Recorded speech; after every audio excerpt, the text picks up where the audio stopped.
morning, Philippines. Hello, world. I am Oscar, and again, I'm filming. This is Millennial Memo, personal diaries. Diary of a millennial government employee living here in the province of Nueva Ecija, here in the Philippines. Yeah, so time check, it's 7:34. Araw ng Miyerkules. Time check, 7:34, May 29, 2024. So yeah, just want to share with you my activities yesterday. So kahapon, we had this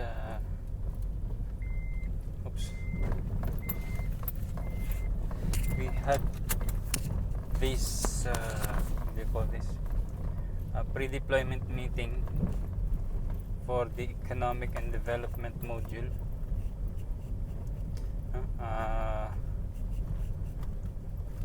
Pinresent ni Eddie yung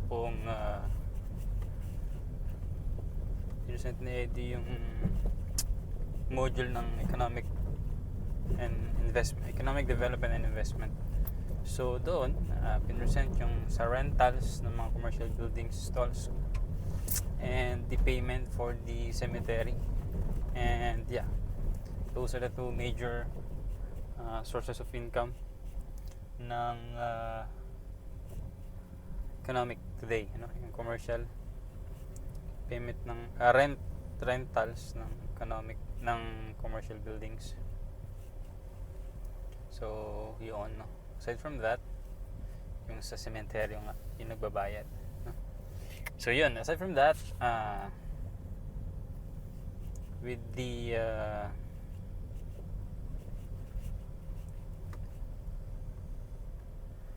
presentation, marami din silang requests and concerns doon sa ating system. May additional upload buttons. Aside from the buttons,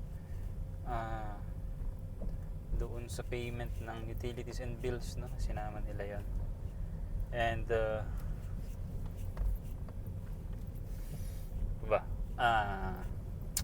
sa mga rentals ng kiosk, partial payment, and multiple names sa isang lot. Okay, so yeah, I think it's good na. Addressed naman na siya. However, hindi lang natin alam kung kailan ang implementation. But the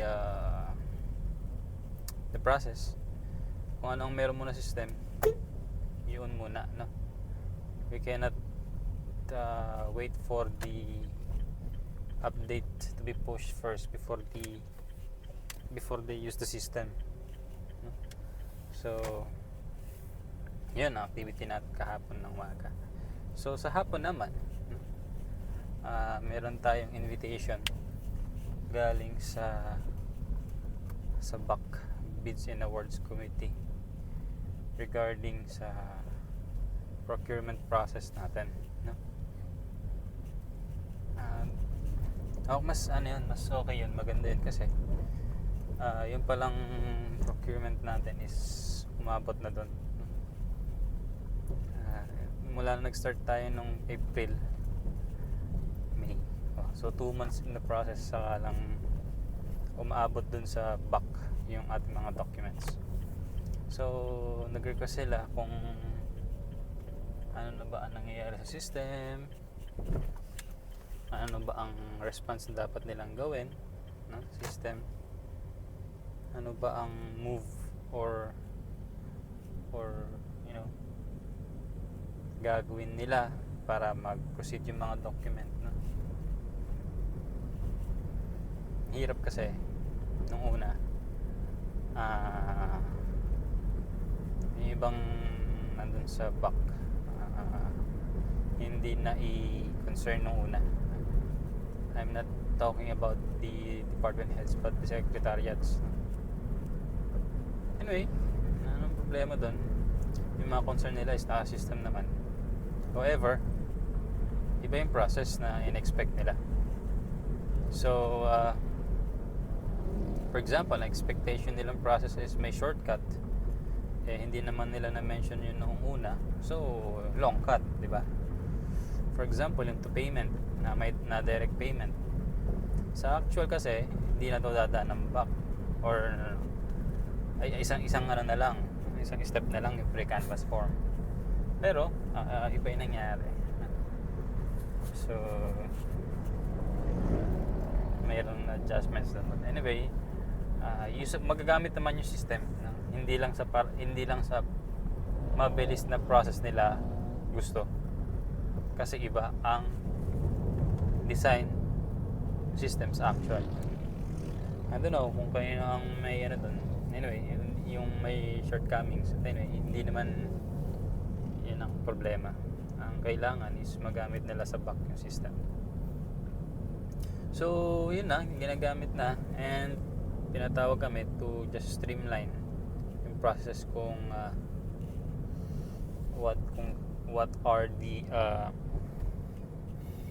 ano ba ang response nila pag dumating sa kanila yung document sa system. I-print ba nila yon or hindi ba nila i-print yun, pa-forward ba nila kaya ganito, ganyan.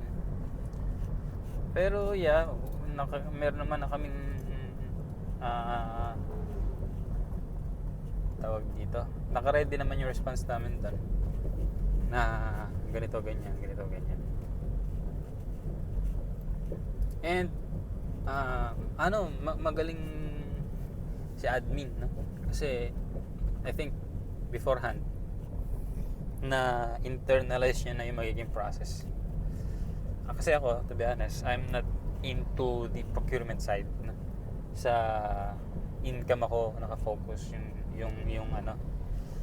yung forte ko, no? So sa procurement sumama ako, pero si Joy talaga ang may hawak ng procurement. So I'm thankful na ando si Ma'am Olga and may kasama ako si Joy for answering some of the questions that I do not know how to answer. Ganoon naman, hindi naman natin alam lahat. Bakit? Pinanganak ka bang alam mo na lahat? Di naman, di ba? So yun ang ating nakita kahapon. So assignment ko na lang is ang request ng back yung step by step guide on how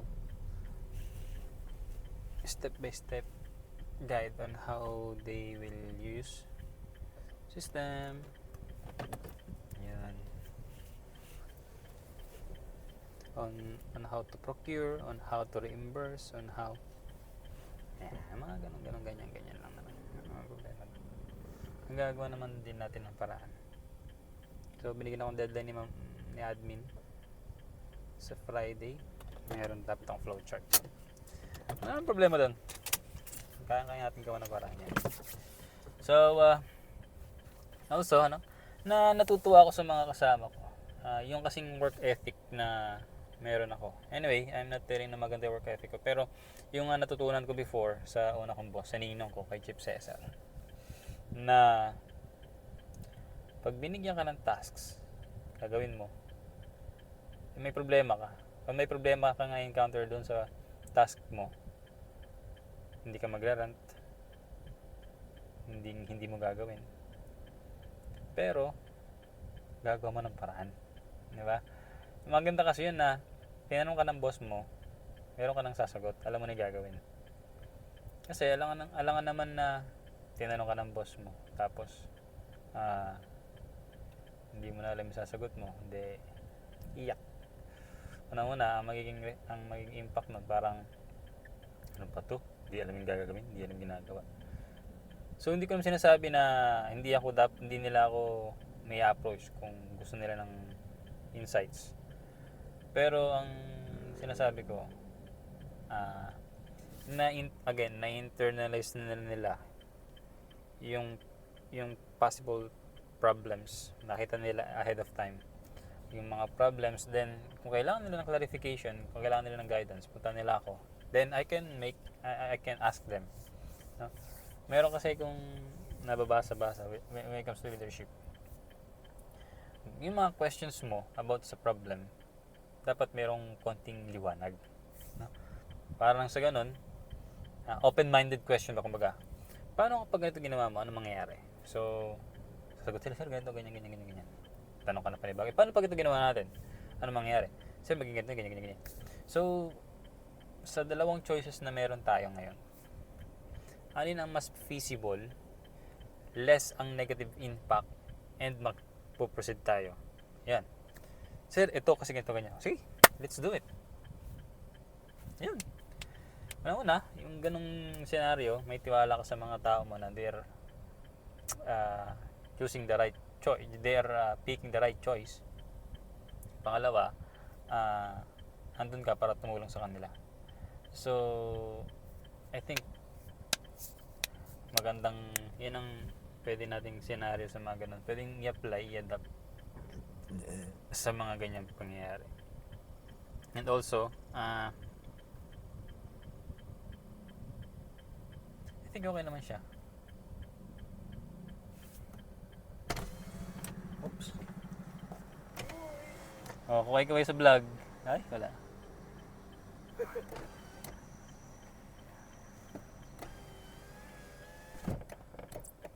Anyway, so dumating na yung isa kong kasama, Cash for Work, no? Cash for Work sa amin. Anyway, so yun ang mga napapansin namin. Si Joy kahapon gawa ng paraan, narinig ko sa kanya yun. Tapos to si Jansen, sa mga kasama ko narinig ko na rin palagi gawa natin paraan. Kasi pag di mo ginawa ng paraan, ala, una-una ang mangyayari sa'yo, close-minded ka na, parang hanggang dito na lang, parang limited kang gumalaw, no? Pero ba't pag ginawa mo ng paraan, no? The sky's the limit, di ba? Sky's the limit. So yun ang nangyari kahapon. So today, I think medyo madugo tayo ngayon kasi ang gagawin ko ngayon ay installation ng biometrics, no? So ako lang mag-isa ang mag-install kasi yung mga kasama ko nasa iba, mas kailangan nila ng assistance doon. So ako, me, myself and I, doon tayo nakasugo ngayon sa PCIT and DRRM. Mag-install tayo ng biometrics. Tignan natin kung ano mangyayari. I think yan. Yun lang activity ko ngayon. Madugo ano siya, hindi ko masasabi madugo, but challenging. Yeah, I think that's good for today. Those will be my activities and previous activities. Thank you very much for watching. Again, I'm Oscar. This is Millennial Memo. Personal stories, personal diary of a millennial government employee living here, the province of Nueva Ecija. See you again tomorrow.